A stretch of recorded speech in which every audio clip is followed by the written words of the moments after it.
ఎక్కడ జర్నలిస్టుల మీద దాడి జరిగినా ఎలుగెత్తి చాటింది హైదరాబాద్ ప్రెస్సే. అలాంటి హైదరాబాద్ మీడియా మీద మీరు దాడి చేసి ఎలాంటి మెసేజ్ ఇస్తున్నారనేది మరోసారి వాళ్ళని ప్రశ్నిస్తూ ఈరోజు ఓయూ రీసెర్చ్ స్కాలర్ ఉన్నారు, మీరు మాట్లాడండి. నరసింహ గారు ఉన్నారు, ఓయూ రీసెర్చ్ స్కాలర్, అక్కడ ఉంది మైక్.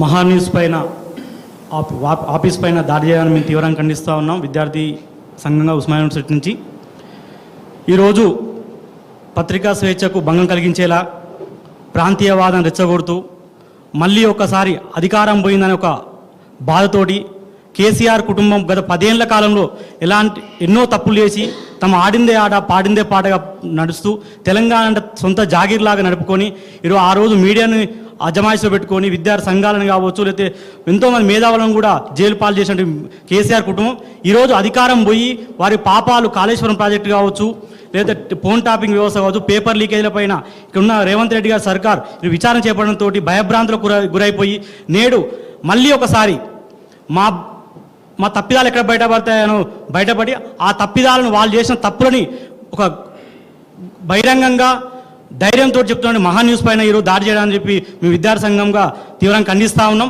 దురదృష్టవశాత్తు దీనిలో మా విద్యార్థులు ఉండడం కూడా మాకు బాధాకరం. సార్ గారు చెప్పారు ఇంతకుముందుకు, తెలంగాణ ఉద్యమంతో పాటుగా తెలంగాణ వచ్చిన 10 ఏళ్ల కాలంలో అత్యధికంగా నష్టపోయింది తెలంగాణ యువత విద్యార్థులే.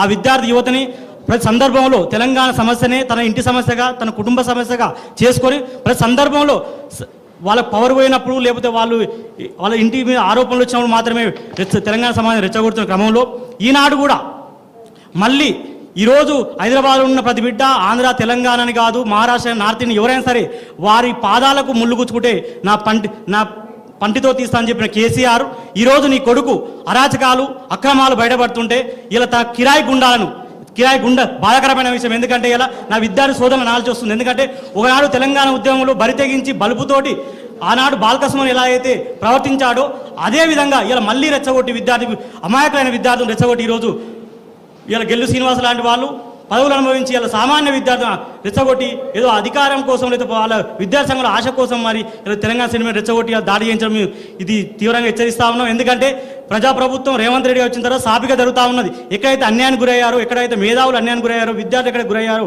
ఇలా విద్యార్థి నోటిఫికేషన్లు ఇస్తూ అన్ని సక్రమంగా చేస్తున్న క్రమంలో ఈరోజు ప్రశాంతంగా ఉన్న హైదరాబాద్లో ఇలాంటి చర్యలు సమంజసం కావు. ఖచ్చితంగా దీనికి ప్రతిఫలం ఉంటుంది. దీన్ని కూడా ఎవరు హర్షించరు. ఎందుకంటే ఇప్పుడే చెప్పారు తెలంగాణ కోసం తమ సర్వస్వాన్ని త్యాగం చేసి మేడం గారిని కూడా ఎన్నో డిబేట్లలో చూసేవాళ్ళం తెలంగాణ ఉద్యమంలో మేము చదువుకునే క్రమంలో. అలాంటి వ్యక్తులను కూడా చూడకుండా ఈరోజు ఒక గూండాలు కూడా ఇది ఎక్కడో బీహార్ మనం ఒకప్పుడు బీహార్ లాంటి ప్రాంతాల్లో చూసేవాళ్ళం దారిదోపిడి దొంగలు పట్టపగలు వచ్చి దాడులు చేస్తారని చెప్పి. కానీ ఈరోజు హైదరాబాద్ లాంటి మహానగరంలో ఇలాంటి దాడులు క్షమించడానికి ఇలా కండకావరం ఎక్కి గుంటనక్క జగదీశ్వర్ రెడ్డి ఒక మాట ఇంతకుముందు వస్తూ చూసాం ఒక వీడియో. ఇది కాదు ఇంకా మరిన్ని చేస్తామని చెప్తా ఉన్నాం.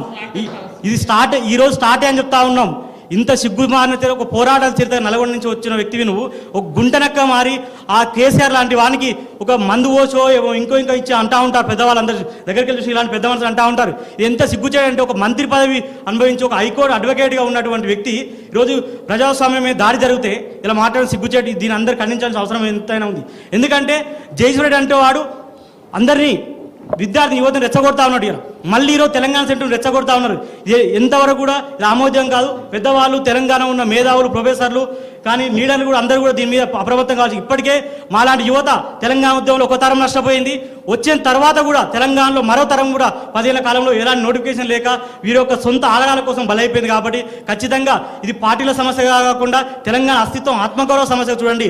ఇంకో ముఖ్యమైన విషయం ఏంటంటే ఈరోజు మనం అనుకుంటున్నాం ఇలా ఆంధ్ర వాళ్ళు ఎవరు తెలంగాణ వారు తెలుగు తల్లి బిడ్డలు మనందరమే కదా, మనందరూ తెలుగు భాష బిడ్డలే అన్నదమ్ములు కలిసిమెలిసి ఉన్నప్పుడు వీళ్ళకి అవసరం వచ్చినాడు, వీళ్ళ వ్యక్తిగత రాజకీయ అవసరాలు వచ్చినాడు మాత్రమే ఇలా ప్రాంతీయవాదం వస్తూ ఉన్నది. ఇలా బీఆర్ఎస్ ఎట్లా పెట్టాడు, ఆంధ్రలో ఆఫీసు ఓపెన్ చేయలేదా, పంజాబ్ పోయి రైతులకు వెళ్ళేదా, భారత రాష్ట్రాల సమితి అని చెప్పుకొని దేశాన్ని ఉద్ధరిస్తానని చెప్పి వ్యక్తి అలా ఫెయిల్యూర్ అయిపోయి తన కుటుంబ కలహాలను కప్పిపుచ్చుకుంటేందుకు బిడ్డ ఒక దిక్కు, అల్లుడు ఒక దిక్కు, సంతోషరావు ఒక దిక్కు, కేసీఆర్ ఒక దిక్కు అయిపోయి దిక్కుచోని స్థితిలో మళ్ళీ అధికారం కోసం వాళ్ళ వారసత్వం నిరూపించుకోవడం కోసం మాత్రమే ఈరోజు ఇటువంటి గొడవలు రేపత్తనికి వాళ్ళు ప్రయత్నిస్తా ఉన్నారు. దయచేసి కేసీఆర్ కుటుంబ మాయలో పడకుండా విద్యార్థి యువత కాంగ్రెస్ ప్రభుత్వం ముఖ్యమంత్రి రేవంత్ రెడ్డి గారి నాయకత్వంలో నోటిఫికేషన్లు ఇస్తూ ఉన్నారు, చదువు పైన దృష్టి పెడతా ఉన్నారు. కాబట్టి మనం ఆ వైపు ఉండాలి. ఏదైనా తప్పులు ఉంటే మీడియా వాళ్ళకి కూడా తప్పులు ఉండొచ్చు. ఆ యొక్క ప్రజాస్వామ్య పద్ధతిలో వాళ్ళు సిగ్గుచేట ఏంటంటే ఆ సోదరిమణులతోటి దాడి చేసిన తర్వాత సమాజం నుంచి ఒక వ్యతిరేకత వచ్చిన తర్వాత పోయి మహాన్యూస్ మీద కంప్లీట్ ఇచ్చారు. అదే ఒక ప్రజాస్వామ్యంలో పార్టీ ఉంటే అలా ముందస్తుని అలా కంప్లీట్ చేయాల్సిందే. ఖచ్చితంగా మహాన్యూస్ అంటే కానీ తెలంగాణ వ్యాప్తంగా ఉన్న జర్నలిస్టుల వైపు మరియు మీడియా ప్రత్యేక మీడియా వైపు కూడా విద్యార్థులుగా మేము అందరం కూడా మీ వెంట ఉంటామని చెప్పి హామీస్తా ఉన్నాం.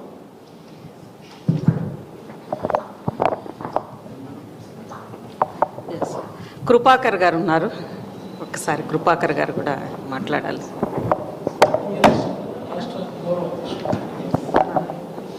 WJI రాష్ట్ర గౌరవాధ్యక్షులు కృపాకర్ గారు మాట్లాడాలి.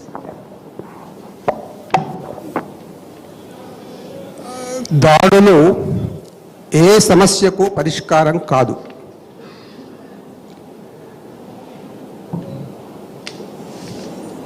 మనం ఏ విధంగా అయితే మన ప్రతిక్రియ వ్యక్తం చేస్తామో అదేవిధంగా మళ్ళీ సమాధానాలు కూడా దొరికే అవకాశం ఉంటుంది. అలా జరిగితే ప్రభుత్వాలు ఉన్నట్ట లేనట్ట, ప్రజాస్వామ్యం పరిరక్షిస్తున్నట్ట లేనట్ట, ప్రజలకి రక్షణ ఉన్నట్ట లేనట్ట, ఈ విధంగా అనేక ప్రశ్నలు ఉత్పన్నమవుతుంటాయి. రాష్ట్ర ముఖ్యమంత్రి గృహానికి కూతవేటు దూరంలో ఈ సంఘటన, ఈ దాడి జరిగితే ఇక రాష్ట్రం అంతటా ఏ విధంగా శాంతి భద్రతల పరిరక్షణ ఉంటుందో మనం ఊహించుకోవచ్చు. అసలు దాడులు ఎవరు చేస్తారు? దాడులు ఎందుకు చేస్తారు? దాడులు భయం ఉన్న వాళ్ళు, భయపడ్డ వాళ్ళు దాడులు చేస్తారు. ఎందుకు భయపడతారు? తప్పులు చేసిన వాళ్ళు భయపడతారు. మీరు చేసిన తప్పులకు సంబంధించి విమర్శలు, ప్రతి విమర్శలు అనేది తప్పనిసరిగా వస్తాయి. సో వాటిని సమర్థించుకోవడానికి దాడి చేయడం అనేది ఏమాత్రం కూడా సమర్థనీయమైన అంశం కాదు. ప్రజాస్వామ్యంలో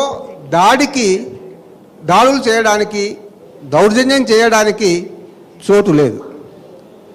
మనకు ఇబ్బంది కలిగితే, ప్రసారం చేసిన వార్తలు తప్పనిపిస్తే వాటిని ఖండించడానికి ఎన్నో మార్గాలు ఉన్నాయి.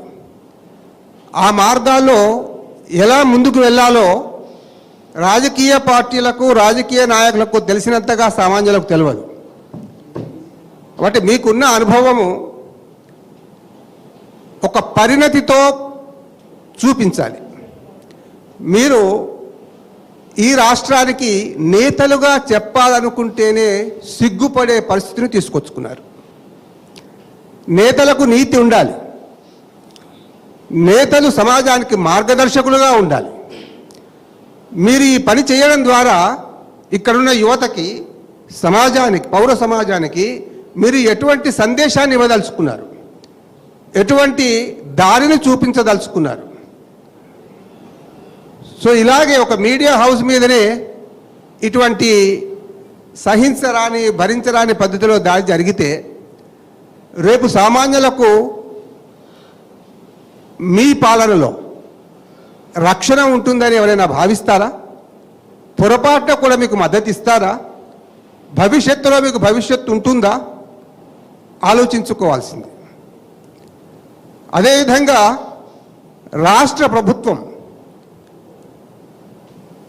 రాష్ట్రంలో శాంతి భద్రతలకు అధిక ప్రాధాన్యతనివ్వాలి.